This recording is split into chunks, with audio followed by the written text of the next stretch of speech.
The head chef is pissed off because the food is cold or plate is dirty or the meat is too cooked. So we will see the plate like flying in the kitchen.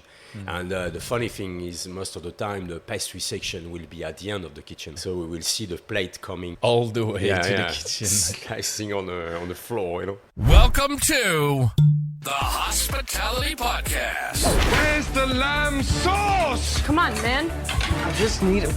This is the lamb. Where's the lamb sauce? Presented by Arthur Gomez.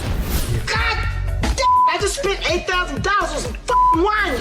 And Quentin Wind. What are you? An idiot sandwich. So pour yourself a glass because we're diving into the world of restaurants, kitchen and bar. The Hospitality Podcast. Hey, welcome everybody to Breaking the Cork. Hey guys. Today a new episode, always with a special guest. And today it's a guest I think that Quentin you know very well. I think so, yeah. It is my dad for today, and we're going to be speaking about why he became pastry chef and all the way to today. Yeah, exactly. He's going to tell us everything about his background from France to London, where he used to work with Pierre, with Gordon Ramsay.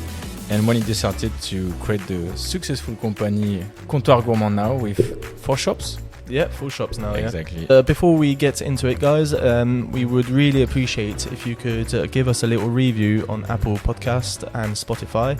It really helps the channel to go further. It'd be nice to get your feedback. So please give us a follow on Instagram and don't forget to give us a little 5-star review or 4. No, but 5 is better.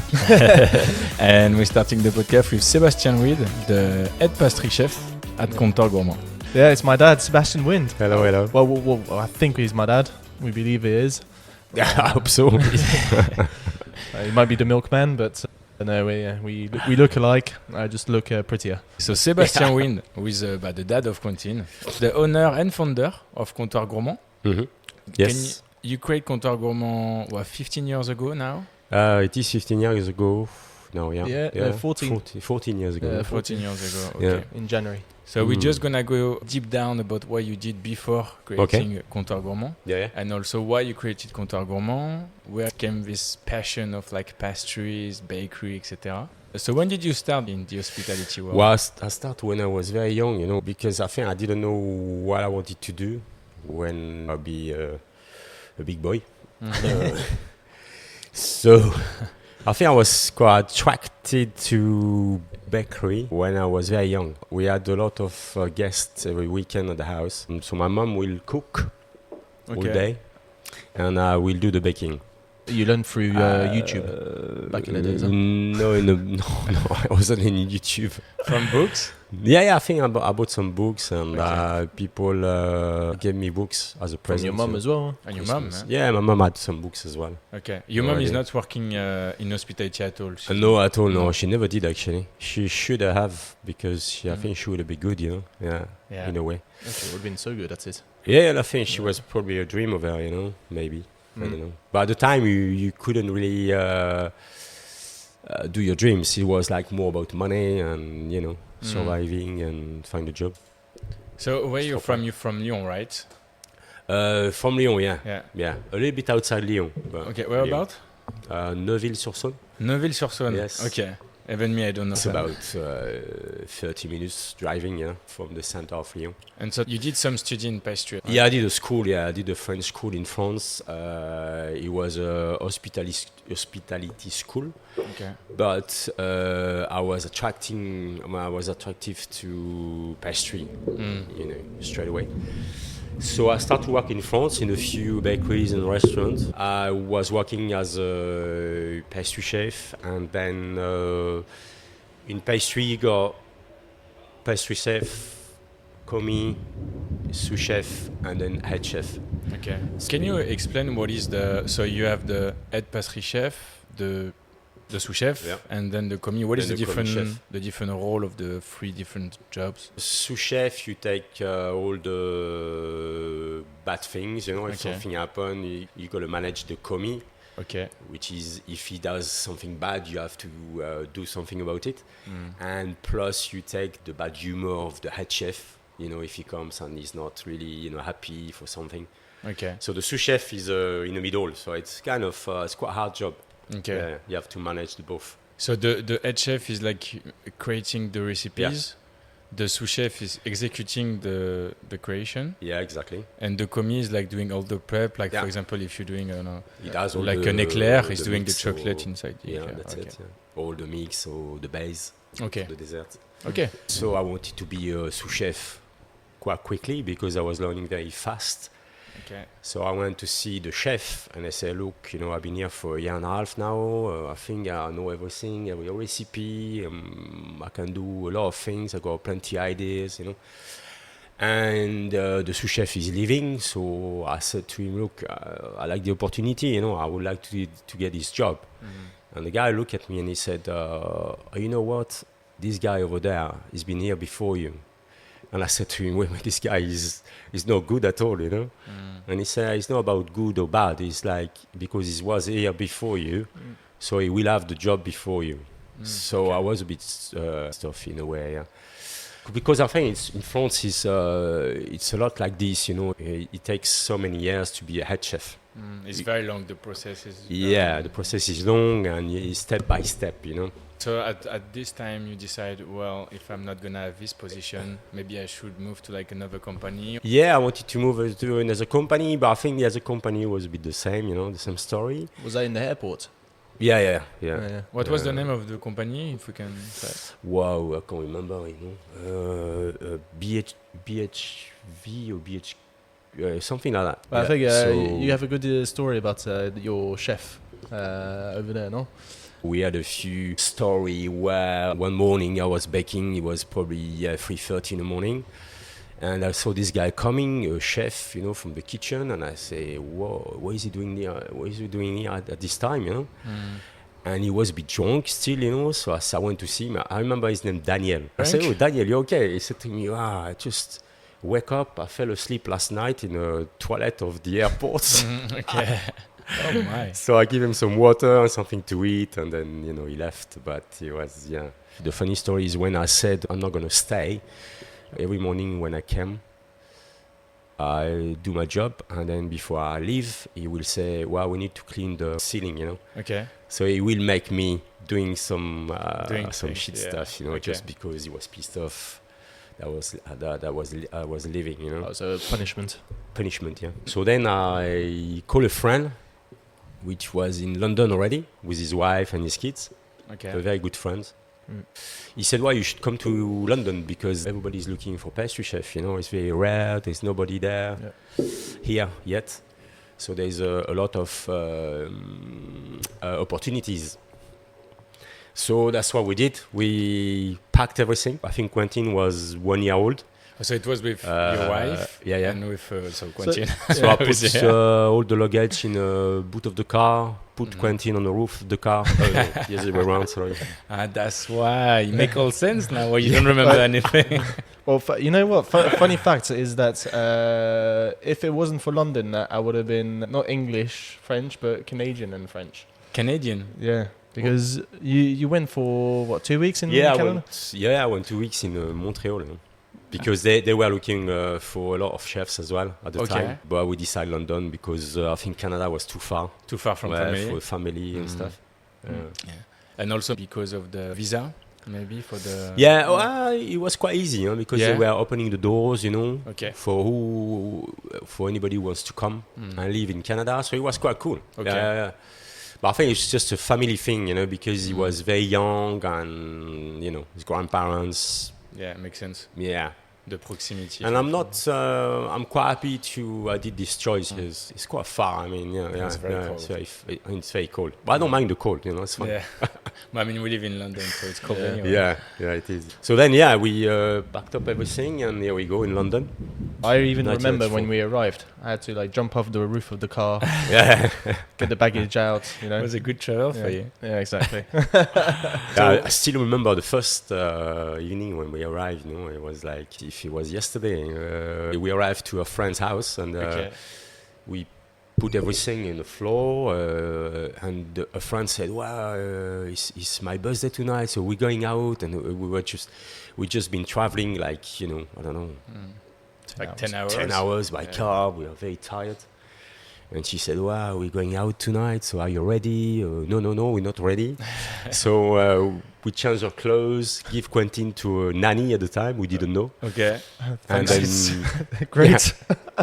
and then we went out to a club called China White. China White. It was a very non-club, And we party all night and came back at 6 o'clock in the morning or something. It was a good first day. Good night, actually. Very nice. Yeah, that's good. Yeah. And Mia was somewhere else in London, or you came back? I Well, wasn't. I think we went to sleep straight away, and then forgot wake you up in the morning. Found you 2 days later. Yeah, exactly. It was on the news, baby missing. Baby missing. And so when you arrive in London, where you start looking for like a job, or your friends maybe propose you an opportunity, a job? What is your plan? Yeah, so I had an interview in a restaurant, which was a French restaurant called Mon Plaisir. So it was a cool name, I said, wow, Mon Plaisir, it's nice. Mon Plaisir sounds cool. Yeah. It still exists, by the way. Yeah, it does. Where is it? It's Monmouth on Street. 7 Dials. Yeah. Okay. 7 Dials. Yeah. Okay. So then I went there for an interview. I remember the kitchen was in the basement. Did you get the job? I did get the job straight away because at the time they were very desperate, Okay. Yeah. A bit like today.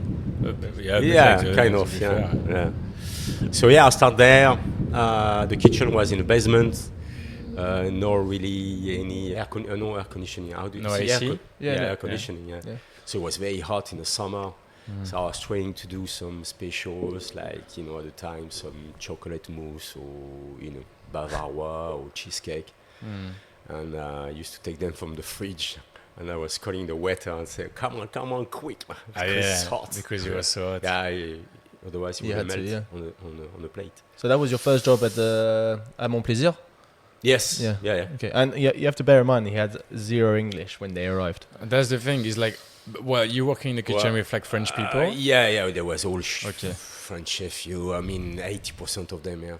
It was French. Okay. I mean, French. you still speak bad English now, but No, no. Fuck you. You know the important one. This is important. yeah, apparently, yeah. Fuck off. So you're working at Mon Plaisir restaurant Yeah. in Seven Dials Yeah. for how long? A couple of years? I think I stayed there for nearly 2 years at the Okay. time. Yeah. And then I got another opportunity. I went to work for Gordon Ramsay for l'Aubergine. Is it still open? No. I don't think so. No, I think it's closed down now. Okay. So did a few months there, and an agency called me. But wait, because you talked about Gordon Ramsay, but we need to know: did you work with him? Did you meet him? Yeah, I met him. Yeah, a few Okay. times, but he wasn't working there. I was working with Marcus, one of his chefs at the time. Okay. And So you never worked with Gordon Ramsay? Well, at work I was in the pastry section anyway. He was in a hot section. oh, but he was kitchen. working in her. Yeah. We worked with him a few days. Yeah. Of course. Yeah. But he was becoming a kind of executive chef and start to be famous. We mainly will work at the time with Marcus. He's one of his chefs. Yeah. So is he as bad as he is in Hell's Kitchen? No, I think it's not that bad. He was a very good chef. I think. Yeah, it's just they're a bit strict, but it's normal at the time, Yeah, but I think this is where I think the young generation needs to understand how working in the kitchen was before in the 90s to the early 2000s. Before now it became very soft. I mean, I'm not saying it's soft everywhere, but it's changing a lot. Probably Which for is the nice. good. Yeah, probably for the best. But I think it would be quite nice to tell them, to explain your experience in the kitchen back in the 90s, how it was, because obviously you had, flying pans, I saw a few things, the head chef is pissed off because the food is cold, or plate is dirty, or the meat is too cooked. So we will see the plate like flying in the kitchen. And the funny thing is, most of the time the pastry section will be at the end of the kitchen. Okay. So we will see the plate coming All the way to the kitchen. slicing on the floor, Yeah. Yeah, but then after I went to work in agency, came to me and they said, Marco Pierre White is opening a restaurant in the city, in Canary Wharf. So do you want to take the job? Because at the time I wasn't still, Mon Plaisir, I was pastry chef on my own. So I was not really a head chef, Okay. I was the only pastry chef. The only one. Then I went to Gordon Ramsay. But he had this pastry chef, so I wasn't head pastry chef, because I had plenty of ideas and I wanted to try a lot of things, And at the time, you couldn't really explain yourself. The head chef would say, no, I don't like this, do this way, not this way. I was a bit frustrated, Yeah, too close-minded. Yeah, exactly. Okay. Yeah. So that's why I really wanted to be a head chef, so I could be free to do anything I want. Yeah. And so at Pierre White, do you become a head chef? Well, agency, called me and they said they're opening a big restaurant in Canary Wharf, MPW at the time. That was the name of the place. You will have 2 or 3 pastry chefs with you. So I was quite good, So I took the job. I did 3 months as head pastry chef. And then the restaurant wasn't very busy because at the time Canary Wharf was very quiet. Okay. It wasn't very developed yet, It was like kind of very quiet city, Yeah, the ghost town. Yeah, all the office was empty. And then we had the financial crisis at the time, They came to me and they said, well, you cost us too much money here, so we can't keep you as a head chef in this restaurant. I was like, wow, what? So we're going to put you sous chef in the Criterion in Piccadilly Circus, which is a massive place, and it's very, very busy, like 200 covers for lunch and maybe 300 or 400 covers for dinner. So massive restaurant with a lot of turnover. Brasserie Well, style. exactly, But then the situation was changing because I will step back to, sous chef. The salary was the same, but it's just, I didn't care about the salary at the time. I just wanted to be a head chef, and that's what happened. So I went to work for Criterion. And it didn't work out with the head chef. We were fighting a little bit. I was pissed off, I came home to see my wife and I said, look, I've got enough now. We go back to France because I didn't speak English very well as well. So I was it was a bit hard at the time, Quentin was very young. We have to pay for the school, everything. You had Lola? No, not yet. Not yet. Okay. Not making enough money, maybe. So I was like, you know what? We go back to France because in France, with a kid, they give you money, they give you everything, all the social side for family, social care is better than here. My wife said, "Are you sure?" Blah blah blah. I said, "Yeah. I took my decision. We go back to France. It'd be better for the kids anyway." So I was ready to go, and then I got this call from agency again. And they said they're opening this big restaurant in Aldgate, Bank. Okay. Called the Bank Restaurant. Called Bank Restaurant. Okay. So I said, I took my decision. I want to go back to France. Got enough with England. I said, are you sure? And she said, please come for the interview on Monday morning. You got nothing to lose. The chef is very good. He's very known. He's a big chef. So I said, well, okay. So I came to the interview. At the time, it was Christian Deltoy. He was like the wolf of the kitchen, at the time. Okay. He wasn't known as well as Marco Pierre White to Gordon Ramsay, but everybody will know him, Yeah. So I went to the interview. So I had him and 2 sous chefs around me. So I found myself on a big table with 4 or 5 people, and I was a bit under pressure. And they said, do you want the place of the head chef? You're going to have 6 people with you. The kitchen is all brand new oven, all equipment. We give you, as we said in France, carte blanche. I don't know how you say in English. Green light for anything. Green light. Yeah, exactly. For the menu. And so I find myself very happy, and I like the opportunity. So I say, yes, okay, I'll come Tuesday for a try. So you took it. Yeah, so it was a full team in a pastry section at the time. They all were French, actually, but they were all bad, like lazy and not very good. But the restaurant was very busy because it was open for nearly a year. So they were doing like 350 for lunch and 400 to 500 for dinner. So it was like a big job, you know. That's a lot. It was the first. It was the first brasserie where they will do kind of nice cooking, you know, at the time. So you have all the star coming, a lot of people from, you know, the showbiz and a lot of TV and stuff. But and it went very well, you know. I sacked everybody and I built up a whole new team. Okay, nice. It went very well for you, not for the team. Exactly. Yeah. So the only guy I kept, I remember at the time, he was a guy from South Africa, just for my English, you know. So Okay. Yeah. I practice a lot with him. That's every the day. accent then, I understand. Yeah. And so did you hire like a full team of French people as well, or you had like some friends you knew? No, it was the South Africa, English people, French people as well. But I did mixed, you know. I think it's always better. What were the hours? Because I remember obviously coming to see, where mum would take me and I think Lola was not yet born. Not yet, no. actually. But yeah, she used to. We used to go and see you during your break. Yeah, I because remember. you'd finish very late. So and go back work very early as well. So there's a period of time where I remember. I think I remember, but that we didn't see you that much basically because of that job. Yeah. Yeah, as a head chef. Well, I was starting like I think 7 in the morning, and I will have finished because the problem with pastry chef as well is you're always the last one to finish because it's the dessert. Exactly. So you have to wait. So I will have a break at 3:30, 4 o'clock in the afternoon, and then go back to the kitchen 6:30. You know. So I will, Sylvie, my wife, will come with the kids, and we'll have something to eat somewhere, and then go back to work. Until what?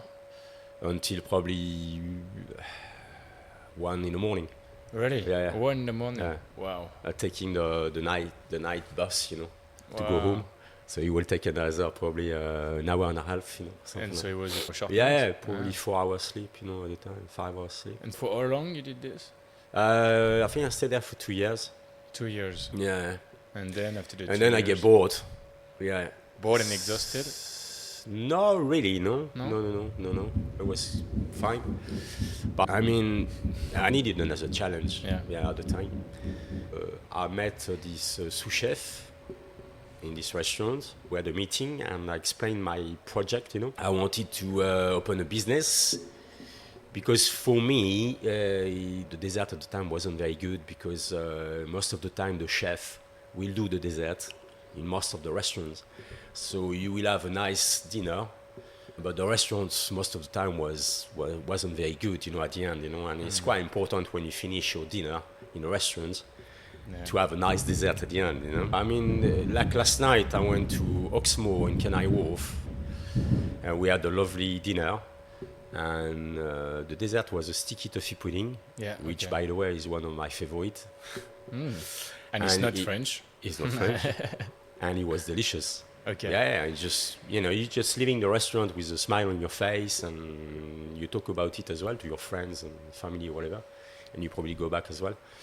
To have the full experience, you need usually like a pastry chef, someone who is very specialized for it. Yeah. But obviously maybe because pastry chef is very expensive as well. Yeah. Yeah, I don't think so. It's just, I mean, at the time, it wasn't any pastry chef on the market, you know, so the chef will experience things or buy books and stuff and try to do, a few desserts. But for me, a chef is a chef and a pastry chef is a pastry chef. I didn't see that often a very good chef be a very good pastry chef, you know. And is a pastry chef a good chef? And the other way around as well. Okay. Yeah. So when you cook at home, you're not cooking. Sylvie's cooking. Okay. Yeah, she's a very good chef, actually. Nice. Okay. She's much better than me. Yeah. Nice. I know how to cook, but it's just I'm not passionate about it. Yeah. It's not like pastry. So coming back to this job, so I had a meeting with this chef, and I said, look, I've got a project. There's no pastry chef on the market in London, so what we should do is get an industrial site and start to make pastry, desserts, and deliver it to restaurants, you know. Like wholesale. Yeah, wholesale. Yeah. So we'll do desserts. Is it how you start Comptoir? No. Okay. It was a different company at the Yeah, time. but in a way, that's how it all started for you to Yeah. Well, yeah. start your own business, really. So I didn't have any money, so I said, look, I do the job and you bring the money. Fair. Yeah. So he said, yeah, okay, I like the project. We need to talk about it, blah, blah, blah. So here we go, we start. So I went to see Christian Deltoy, the head chef. And I said, well, I'm leaving. So he was very pissed off at the time. But he said, good luck, Yeah, I said, well, no, I need to try. If I don't try, I don't know, So I need to try. And I feel in myself, it was time for me to step up, and do something. The right time. Yeah, exactly. So here we go. We start with nothing. We bought a sheet oven. We bought a very crap van to make the delivery. The van was breaking every 3 days or something. So a lot of hard work at the beginning, Yeah. But it did work actually. So where do you cook? Do you cook at your place? Yeah, we used to so we used to rent a place, Like a warehouse. in Stratford at the time. Beau. Yeah. Okay. So next to Stratford. So you rent the place, you Yeah. bake there, and then Yeah. you doing the delivery with your van. And we go around, so we bake from 4 in the morning to 6 or something, Okay. and then put the product in the van, and he will do the driving most of the time, my business partner, and then I will bake and start to make the mise en place for the day after. So at the beginning we had no customer, maybe one, so we pass a lot of time in the office to talk about the future, but we are a bit worried about the money as well. And then suddenly he starts. We had the opportunity to have a stall at the time at Borough Market, which was completely different at the time. There was nobody there, and the market was very small. Okay. There were 6 or 8 stands in the middle. In the full market? Yeah, in the full market. Because it used to be a place where people will come with their van and buy all their fruits and veg.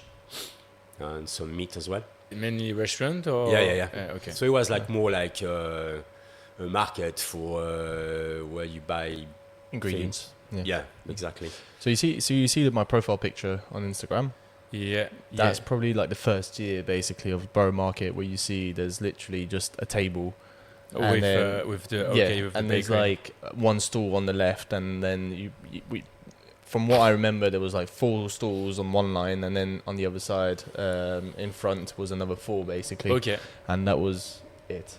Okay, so very small stand when you're selling the bakery directly with to the public, basically. Yeah. So I used to will bake, 4 o'clock in the morning, and then you'll have to go on the stand, because we didn't have any money to pay somebody. So I will put the cake on the table and then go behind the stall and start to sell to people who come. On the market. Yeah.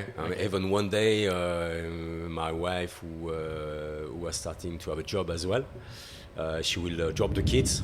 So she will drop Quentin, and at the time Lola was here as well.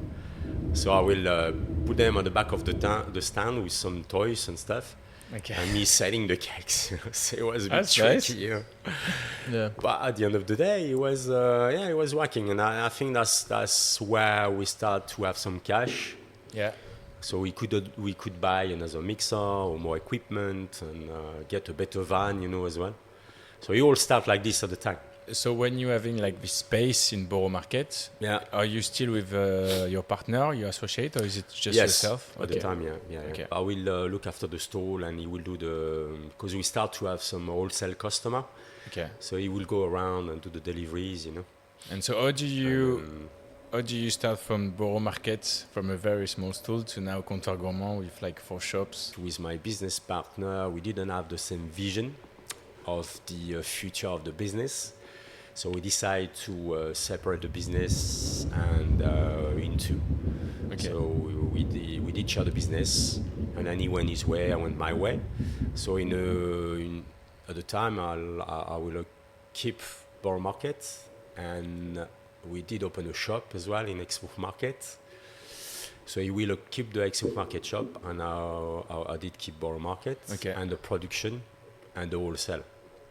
And the shop as well, because you had 2 shops on the market. Yeah, we had another shop, in Exmouth Market. Exmouth Market and Whitecross Street. And Whitecross Street at the time. Plus Borough Market. Where we used to do the production. But the main shop was the one in Exmouth Market. So then I decided to grow up because the production in a shop, the basement in Whitecross Street was too small.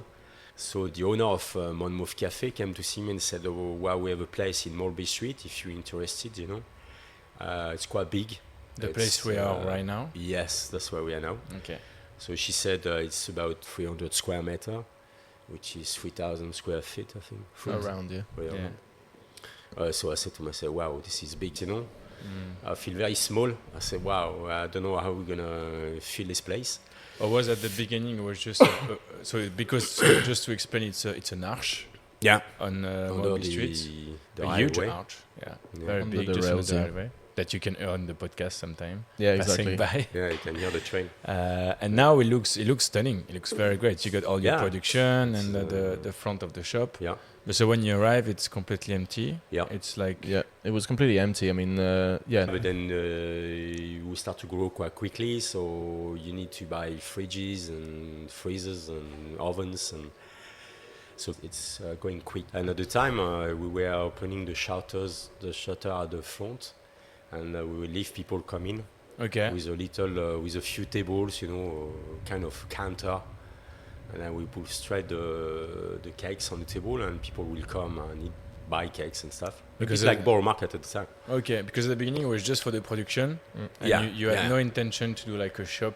No, really, no. Because he wasn't that busy here at the time. You know, it was just locals who were shopping around, so they were coming to Monmouth Cafe buy their coffee, and then you'll have a guy selling some vegetables and meat and herself the cakes. You know. Yeah. Okay. So, and then Mulberry Street became different. What it is now. Yeah, exactly. Yeah. Start to change. So we said, we should make a coffee, you know, coffee shop, a shop where people can sit down and enjoy, coffee and cakes. So here we go. So your first basically like shop is like your stall on Borough Market. Yep. And then you have Mulberry Street with like your production sites. Yep. That you transform like a few months later, years later into like a production and shop. Yep. And then you have your shop on Bermondsey Street, right? We had the opportunity to open a shop in Bermondsey Street. Okay. We were quite lucky on this one actually. That was back in 2017 or 18? 2016 maybe. Nearly 10 years actually now. But it was St. John's Bakery were in that shop for a pop-up to try whether or not they would take on the shop and open a permanent one on Bermondsey Street. I remember visiting it, keeping an eye on it, and I can't remember if it's you or not that was not too sure about it at first. You went to because the Bermondsey Street wasn't busy at the time. I mean, it wasn't that busy. So I said to myself, well, we're in Mulberry Street, why should we go in Bermondsey Street, you know, because it's very close. And then I think Quentin convinced me at the time. I had to push it. Yeah, you had to push it, yeah. How old you were at this time? 2016, that's a good question. About 16, but I was probably like 26. No, something like that, 24. Okay. So we decided to meet the owners, and they said, oh, you know, St. John's, we like St. John's. I think it was really nearly signed with St. John's anyway. Yeah, that's very close. Yeah, very close. Yeah, and they came to us, and they really like us, you know. Okay. And they changed their mind. And they said, wow, you know what, we like you guys, and we like to give you the opportunity. I think St. John's weren't too convinced because what their pop-up, they didn't have much. Really work. Yeah. Okay. They didn't even put a proper coffee machine. They put like filter coffee or something like that. Yeah. So it wasn't the offer wasn't great. Like it wasn't what the locals were looking for. So I think unfortunate for them, obviously, they didn't do their pop-up properly to get the proper result. Yeah. Okay. For their decision. So I think we were really lucky back then to get that. Especially because it was the time where kind of markets were in a downtrend. Was started to be a kind of downtrend because there's more and more markets in London, farmers markets. So there was more and more choice. We could see, you know, it was going down, and you know, when you have back then, I think 15 different markets per week we were doing. We were very busy. With markets. You could see like some markets were going down, some a bit higher up, but it was 2 drivers. You had to rely on God knows how many sellers. It was just a bit of a headache because we were dealing with a lot of cash as well, so we couldn't control. You know, it was very difficult to control. Because the the staff, market, the cash, and you know, we always had mistakes and cash missing, and it started to cost us money because we need to, you know, have more drivers.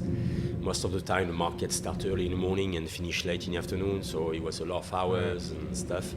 So we decided to keep only Borough Market. Cut down on the markets, and came Bermondsey, which replaced kind of all the markets. Replace the market. They did even more actually, because we were kind of surprised. We were delivering like 3 times a day at the beginning because it was the queue at the door and just which is crazy. great. Yeah, Which is it was great. I remember the first day opening actually the shop. It was still got the photo, but yeah, it was a winter day actually, and when we opened, it was just. People were just coming. Yeah, it was crazy. I remember. Was it before like José, Casse-Croûte, etc.? I think it was. No, it was. Casse-Croûte was there. It was open. Rosé as well. Definitely Rosé was there. Yeah. Because they're about the same age, these two. So the street was about to. There was Fuck Cafe, there was Bideli, and I think that was. So I think we were just at the right time. Yeah. So I was very lucky actually. Because now you got like one of the best location, and you're exactly in the middle of the street. The street, basically. A bit small. It would have been nice to have a bit bigger. Wow. But you can't have everything. You can have everything. Why exactly? In a way, because it's small. It's quite pretty, and you don't need too many staff as well, so the cost is kind of. So it's quite a good operation anyway. Very efficient. Yeah, it was the good timing, I think. Yeah. In Bermondsey Street. And then your last venture was the Cathedral. No, it was Soho. So we opened Soho. We did open Soho. I left the company when before opening Soho. When traveling. Oh, so you opened a shop in Soho? Yeah. Okay. You didn't know whereabouts in Soho? Noel Street. Noel Street. Right off one of the main, like just off Oxford Street. Yeah, we closed it at the COVID, no? We closed. So we had to close for COVID. The reason being is we were just break even. We weren't too sure as well. I mean, COVID obviously put everything in perspective and a lot of doubts. I mean, you moved to Spain a month before COVID happened. We decided to go to Spain because I wanted to step back a little bit from London, you know. That was like 25 years in London, no? 24 years. Yeah. So I needed to step back to see the whole thing, you know, where we're going, what's happening, what's next. So we had to step back from London and go to Spain. Why Spain? I think Spain is nice anyway, you know, sunny and relaxed. Because living in London is quite. I mean, you know, you both living in London, and it's a lot of pressure. Sometimes it's tough, you know. It's very stressful sometimes. Yeah, it is. Yeah, especially London because it's a big city. I mean, it's nice to live in London. I love London. That's why I came back actually. But being in Spain, and we didn't plan COVID. We had a word with Quentin, and he said, "What do we do?" And the manager at the time, he didn't want to do anything because he was scared to be sick or something. So I said, "Well, we can't leave the company closed like this too long because otherwise we're gonna put the key." Close the company, but gonna close the company. So I said. Quentin said to me, "Well, we can open the doors and people will queue outside, and we can bake, and you know, people need to eat anyway." And that's how we start. And then it works. It worked really well. Again. So Quentin, that's when you come to help your dad and work for the company. Pretty much, that's when I kind of entered the company because I was on furlough and I was just getting bored at home. So I kind of called my dad. I was like, "Look, what's going on with the actual, GM?" Okay. what's his plan. GM is the general manager. Yeah, general manager. So the the one one that who is was in running charge. the company was my parents were in Spain, and he didn't really have that much plan apart from opening his own thing, maybe. And so I was like, said to my dad, like, give me the keys. I'll call the head chef. If she's keen to come and bake, I'll do the selling. That's how it kind of restarted. And then as soon as like the rules were getting, let's say, less strict, we then opened Maltby Street again. With no seatings, obviously, you're not allowed. So we opened that, and then reopened Soho after a year, and realised that we were only breaking even with Soho, so we closed Soho, and then after that we opened the Cathedral. So we come back to the Cathedral. the Cathedral from your question. We opened the Cathedral nearly 2 years now, and that was Quite an experience. that was tough as It's well. tough to be next to God, you know. Yeah. Not easy. But you're close to the church, basically. Yeah. You're inside the church. Pretty much inside the church. Yeah. But it was quite a funny Challenge. one.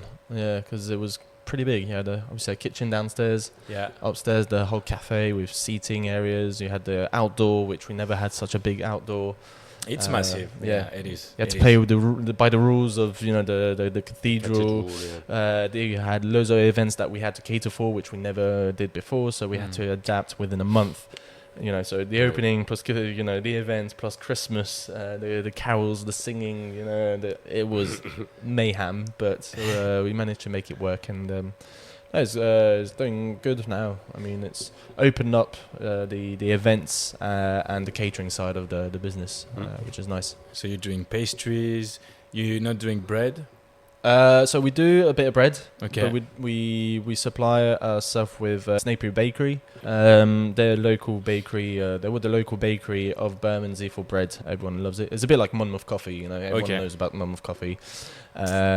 But I think we are anticipating to do our own bread in hopefully next year. Maybe we'll see. Depends on the old man. Seb is a bit dubitative. No, I'm up for it. Yeah, I feel like it's a different maybe job, even like a baker and a pastry chef. It's I mean, like maybe we're able to do so many products because we don't do bread. And you see Okay. a lot of bakeries that do bread, but they don't do as much viennoiserie or savoury stuff there as we do. that's true. You're doing everything in house. Yeah, Okay, nice. we got plenty of stuff coming up. I mean, there's. I've already mentioned it that we've got big plans coming up that hopefully I can.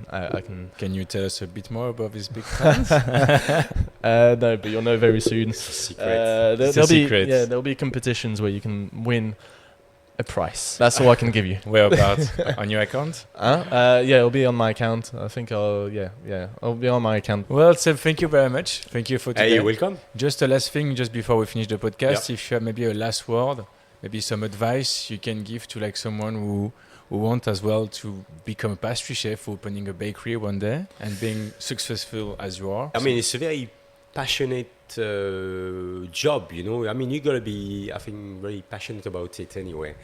It's like to be a good waiter or a good chef. I mean, even a good kitchen porter, it's very important, because if a restaurant has very good chefs and it has a very bad kitchen porter, it's not going to work anyway. It will reflect on the customer as well.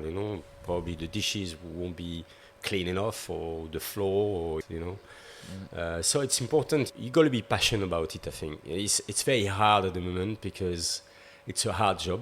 I mean, it's a good job as well because you meet a lot of people, different people for different countries.